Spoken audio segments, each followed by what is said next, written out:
Yo, what up guys, I'm Sammy and welcome back to the Soul Brothers channel. A little bit of a different setup today. I'm just in my room.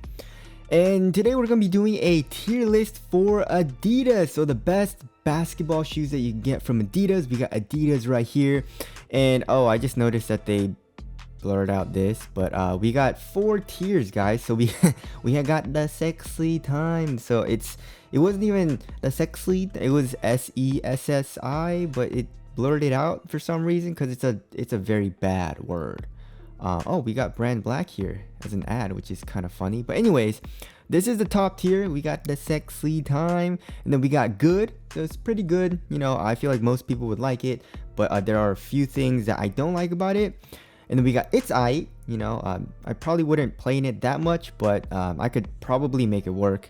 And then we got nah, bro. Like, don't get this shoe. It's not that nice, you know. So we got not a lot of shoes actually. So we got 2, 4, 6, 8, 9. We only have 9 shoes in. Out of all of them, we got how many signature shoes? So we got 1, 2. Does this count? The D-Rose Son of Shy isn't his signature shoe though. So I guess it's his budget shoe, but I guess we'll count it.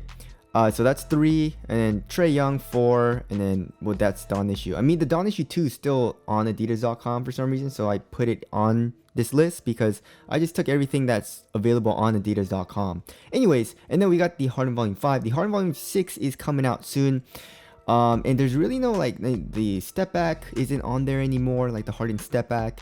The Harden, they don't even make the BEs anymore. I wonder what happened. Like Adidas isn't really trying to push their basketball shoe line anymore, and then the only shoe that they kind of have is like, you know, the next levels and then the Exhibit A. And of course we got the Own the Game, which is right now it's 52 bucks, which is pretty good. Let's see what else is on sale. Like nothing else is on sale. Like next level, this Future Natural is still 180. I guess there's some colorways that's kind of cheap. These are like newer, so they're not really on sale. See if there's anything else. Yeah, it doesn't really. Oh, the Harden Volume 5 is 91 bucks. Yeah, you guys already know. And the Dawn Issue 2 is, I guess some colorways are 70 bucks. Oh, this colorway is 126 though. But anyways, let's get it started right off. Oh, it's not right off, I'm sorry, kind of took a little bit, but anyways, let's get it started off with the Dawn Issue 3, and I'd say it's pretty good in my opinion. Like it's a nice shoe, right? And it's just like not my type of shoe, you know what I mean? Like in my review, that's what I said. It's like it's a nice shoe, but it's not my type of shoe. So hopefully it didn't come off like me saying that it's bad or anything. It's like average weight, but like the traction was pretty subpar. Cushion was okay, materials were okay as well, and then the foam in the back was pretty nice too. So that's why I'm putting it in the good tier. You know, it's definitely not the sexy time for me, but I feel like a lot of people, like I know quite a few people that actually like it, so there's that. Next we got the Dame 7, and that is definitely the sexy time. It's only 110 bucks. And this is the EXT colorway, I believe. Does Adidas even have the regular Dame 7 anymore? I don't think they do. They only have the EXT version. Just kind of, yeah, they only have the EXTs right now. But anyways, the Dame 7, the EXT is a little bit lighter. I actually did a weight comparison, which is pretty interesting. It's actually an ounce lighter, which is a good amount of weight. I don't know how they shed off so much weight, even though it looks pretty similar, right? But the traction's really good. It picks up a little bit of dust, but you know, just a slight wipe and you're good to go. Cushion also is very nice with the Light Strike. It's a little soft, and also the court feel isn't the best, but you get good cushion. But the Dame 7 material overall feel is really nice and cozy on foot, so I really like it. All right, next we got the Next Level Future Natural. I don't know, guys. Is it good? Is it I don't know where I want to put it. I feel like let's put it in aight. Like the traction is pretty good.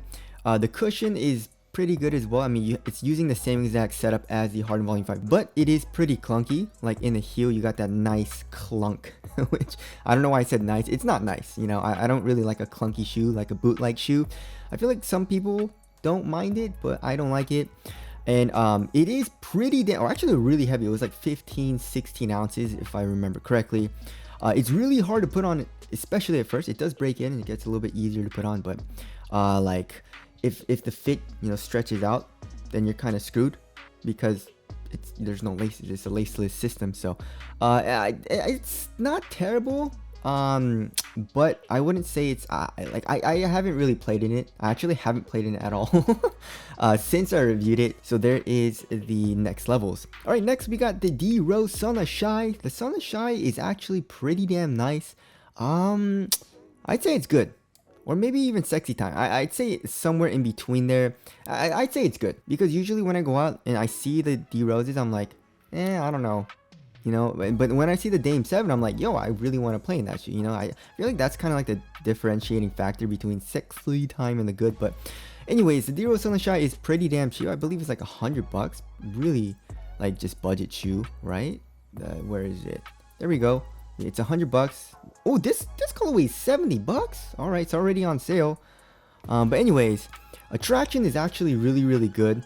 The cushion, full length bounce, not crazy because it's not like thick, but you get a little bit of compression and a little bit of bounce back. Material also isn't the best for quality, but you know, it's thin, it gets the job done. There is a little bit of pinching though, especially at first, and it is kind of stiff in the like in the ankle area a little bit, but once you break it in, it's actually pretty damn nice. Next, we got the Exhibit A, and it's aight. You know, like nothing crazy to me personally. Like the traction was subpar, cushion wasn't that great. I don't know why. It's full length light strike, so I thought it was gonna be nice, but I didn't really like it all too much. Materials were okay. I mean, it got the job done. It was thin, felt pretty good on foot, but like for quality, it wasn't that good. And it looks pretty bad. Like this colorway of the Exhibit A, what is this, man? What is this blue, yellow, and white, and then red? Not a huge fan of the colorway, and it just, I don't know. So it's aight. Next, we got the Trae Young one. I'd say it's a pretty to sexy time with an asterisk. If you're playing on a dirty court, then you should probably not get the Trae Young one. But if you're playing on a clean court or relatively clean court and you don't mind wiping, the Trae Young one is super nice. So good traction. Cushion also is probably my favorite on this entire list. You know, you got that full length light strike, but the boost pod in the heel, good compression, it's comfortable, and also step in comfort for some reason in the shoe is really great. And materials also, it feels pretty damn nice. You know, it doesn't feel super cheap or anything. It's a little bit on the thicker side. It feels great on foot, cozy and all that. It's a great looking shoe as well. Like, I love the aesthetics of the Trae Young one. I feel like it's one of the better looking shoes. And there's some really cool colors. Like, that one's sick. I also like this one. This one's alright. But this one also is probably my favorite right now because it's kind of like a snakeskin colorway. But anyways, there's a Trae Young one. Next, we got the Own the Game. And it's really good. You know, I would actually say borderline sexy time, but the traction is phenomenal. You know, I really like the traction performance on this shoe, and it's only, how much was it? It was only like $60. Yeah, 65, but it's on sale for $52. So we got a little like assortment of colorways here, and traction's good. The cushion is alright. You know, I forgot what it's called. I think it's like light motion. It looks like light strike, but it's not. It's really thin though. Like, it doesn't look thin in this picture, but it's pretty damn thin.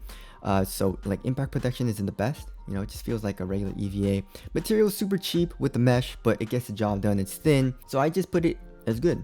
The Dawn Issue 2, yeah, I either nah bro or it's yeah, I think nah bro. You know, like I know a good amount of people that like the Dawn Issue 2, so don't get me wrong, but hear me out. In my opinion, I didn't really like it all too much just because it's just so bulky, you know, especially in the ankle area. There's just so much foam, so much cushion in the material that just made me feel a lot slower, and it just made me super tired when I played in it for a long time. So just in my opinion, I mean, the cushion is pretty damn nice, actually really nice with the full length bounce, and traction was pretty good. It's just, it was heavy and bulky, so I didn't like it. But if you don't mind that and you want a very supportive and very cozy and also comfortable shoe, then you would probably like it. And like I said, I think the Dawn Issue 2 is on sale, like crazy sale right now. Let's see, like, yeah, for $70. There's some colorways for $70, 60 or $80 even. So yeah, Dawn Issue 2 for me, not it, but I feel like some people would enjoy it. And as you guys all know, the Harden Volume 5 is, no, don't get, it's like bricks. You got bricks on your feet. Traction is aight. Cushion is not that nice. It's super clunky, very stiff feeling shoe even when you break it in. Materials are super stiff as well, and kind of like pinches your foot, or it doesn't feel very comfortable, you know what I mean? It looks great. I don't really know about the colorways though. I don't know what's up with the polka dots, man. Not a huge fan of that. I like the original one where it had kind of like the cloud looking pattern on it, you know, with the fuse. But anyways, Adidas has kind of been not killing it. I mean, their most recent releases, I guess, with the Trae Young 1 and the Dame 7 EXT is kind of recent as well. Those are nice. And also the D Roses. But I feel like, what do you guys think? If you guys remember, Adidas, I forgot which draft class it was, but Adidas signed like the top 10 guys, like, you know, Brandon Ingram and Andrew Wiggins. He's not with Adidas anymore. And Brandon Ingram is not with Adidas. You know, he actually, the contract ended with Adidas, so he's just wearing Nikes. I feel like most people that sign with like Adidas or whatever, or like another brand, and then it expires, everyone just goes back to Nike because Nike kind of just like owns the basketball game as far as kind of like the culture goes. But I don't know, what do you guys think? Should Adidas sign more people? You know, like get way bigger deals? I guess they do have. Who do they have? I feel like they have Zach LaVine, and Zach LaVine I feel like could do very well as far as the signature shoe goes, and he's very marketable as well. So maybe Zach LaVine. They got Anthony Edwards as well. So they do have a lineup, but I definitely do think they should have a little bit more variety, because Nike, when I do a list on Nike, this list is way longer. You know what I mean? But anyways, if you guys want to get any of these shoes, I'll leave a link in the description box. But I would suggest just getting the Sexy Time shoes like the Trae Young 1 and the Dame 7. But that about concludes this video. Thank you guys for watching, and I'll see you guys in the next one.